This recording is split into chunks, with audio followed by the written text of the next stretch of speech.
I'm Anna Bravington, and this is SEO in 2024 Additional Insights.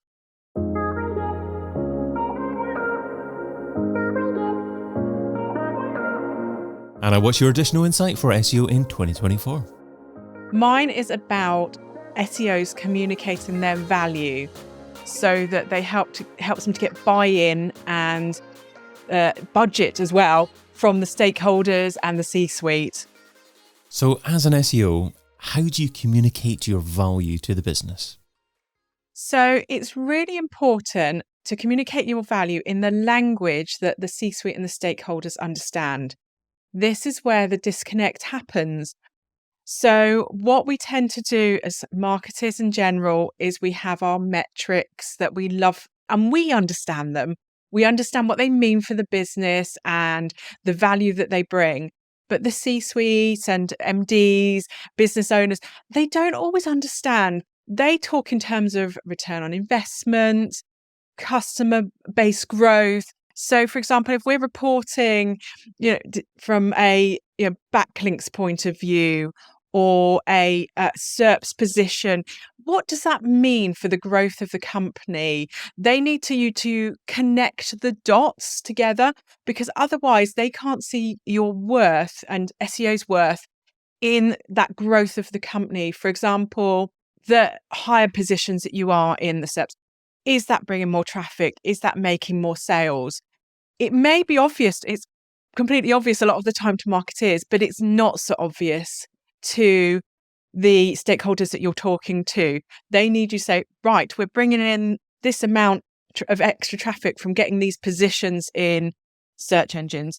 Right, that means we can see a change in the amount of people that are shopping from us, either going, if it's e-commerce, they're buying and sales and connecting those dots that way, or if it's connecting to the sales team, and this is how many people are coming through and talking to the sales team. It's that giving them the picture of that journey. And it can be really hard for some SEOs because some businesses do not attribute their sales very well. So I've worked in a lot of last click businesses where everything in Google is last click, last click. Last click is attributed and it's generally paid. So paid gets all the glory. And paid are wonderful. We have made all of these sales. And then when you look a bit further at the customer journey, there's been 12 touch points.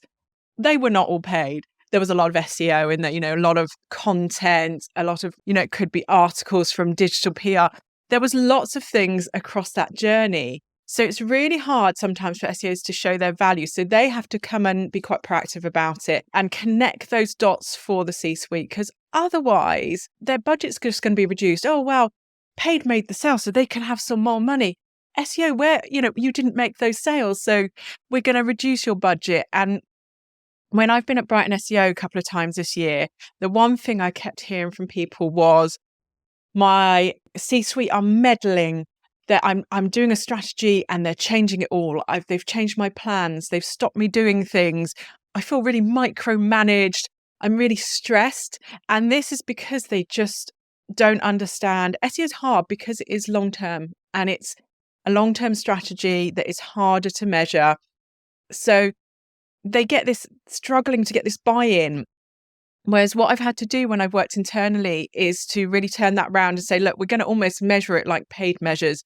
And we're going to be very analytical about it, even if it's plotting out, communicating conversion rates from the top of the funnel, plotting out the customer journey, really showing the C-suite, the CFO, the CEO, where people are going, how a customer journey works and where SEO's value is. And if you strip SEO out and you don't budget it, they're not going to get from top of the funnel to bottom of the funnel because they're hugely missing out.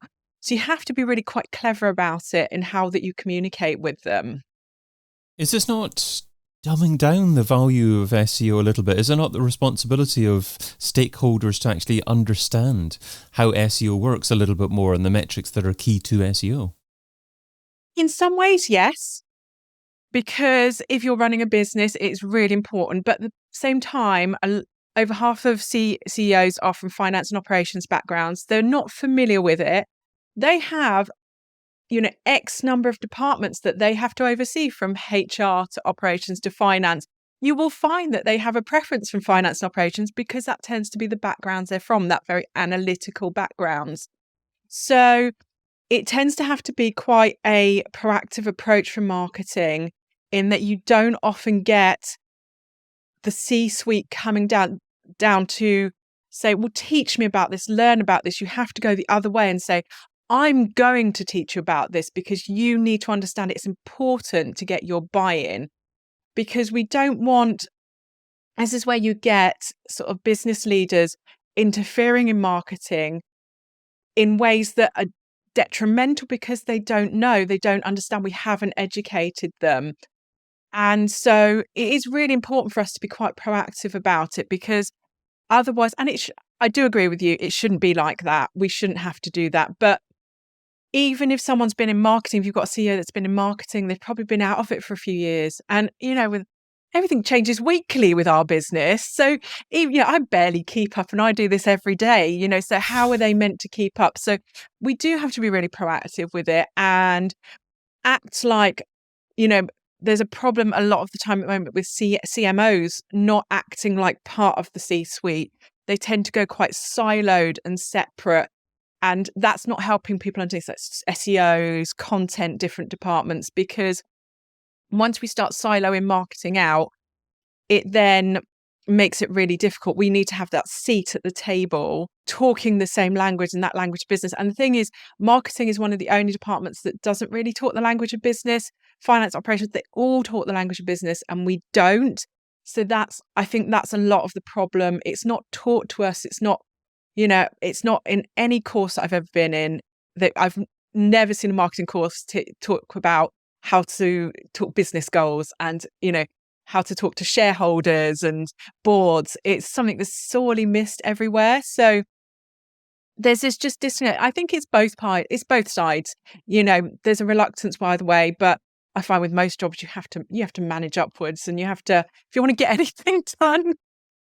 So if an SEO started to build a good relationship with C-suite, maybe if they've had a conversation with someone in the lift and they actually feel that C-suite starts to say things like, yeah, we need to actually understand SEO a little bit more, and they're actually perhaps inviting the SEO along to say, okay, right, you've got half an hour with us.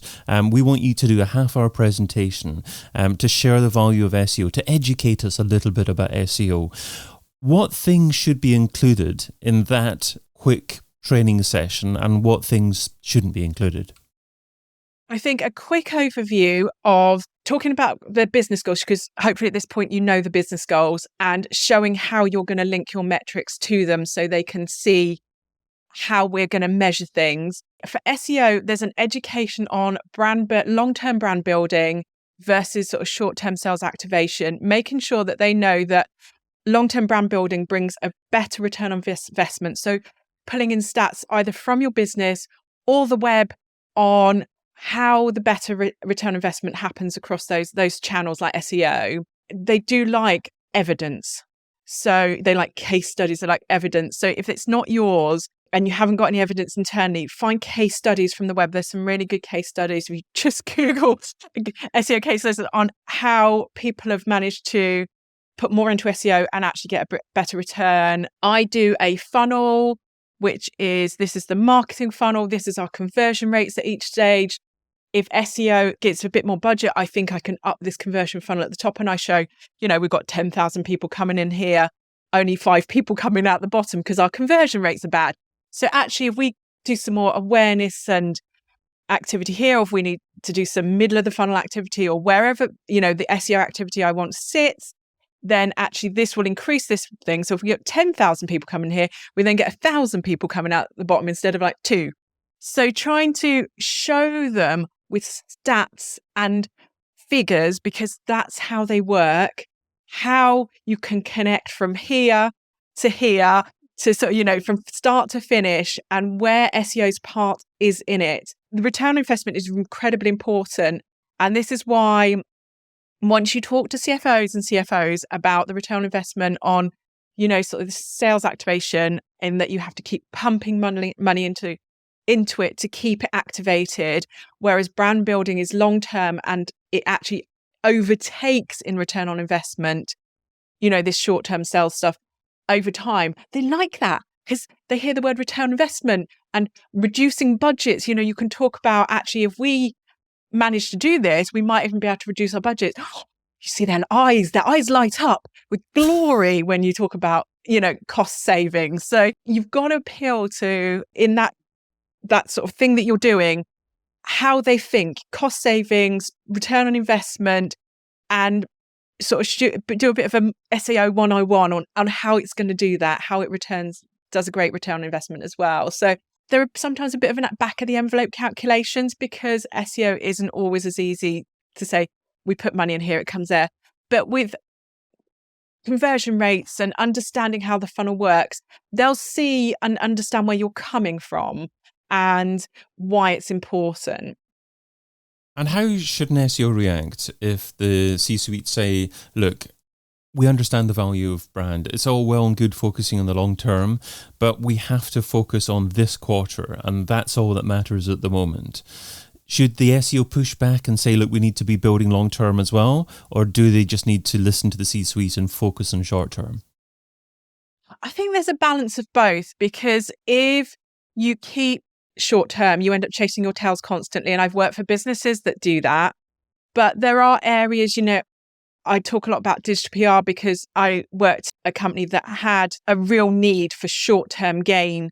So we talked about ramping up digital PR, which helped us get a lot more traffic quite quickly into the business and through those backlinks. And it's helped us rise quite quickly in the SERPs in certain pages that we wanted to target. I've told the story quite a few times. People hear me talk about the gaming chairs one, where we needed to get rid of stock in gaming chairs. It was coming up to Christmas. We needed to clear some of the warehouse. So what we did is we did a campaign that linked to our new gaming chair hub page that wasn't ranking very well.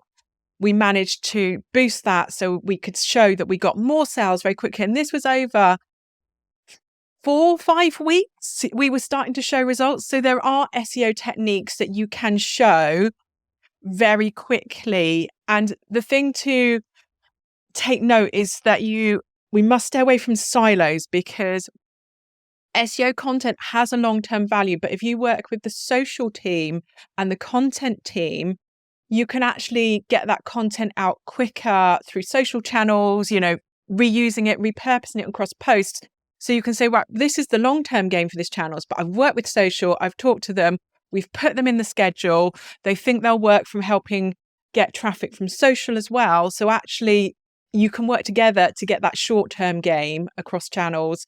You can work with paid, and you can boost some of the channels with paid to get, okay, so the SEO part of it's going to take a little bit longer, but we've just given them some great content for their paid channel. So you can work as a whole marketing to make sure that you're covering those short-term and long-term goals together, and you're getting the most out of everything.